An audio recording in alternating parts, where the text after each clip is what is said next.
Welcome to AxCrypt. In this guide, we'll show you how to securely share an encrypted file using key sharing. Secure collaboration made simple. With key sharing, encrypt files using your recipient's email address. They can decrypt them securely using their own credentials.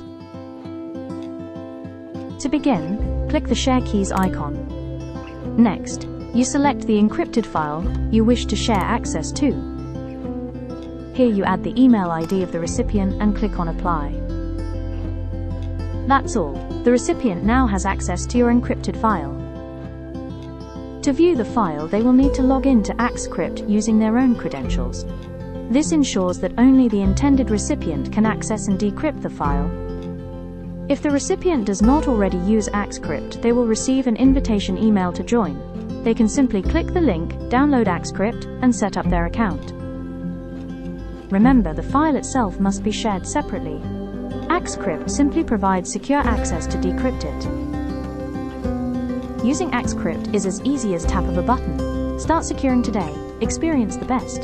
Download now.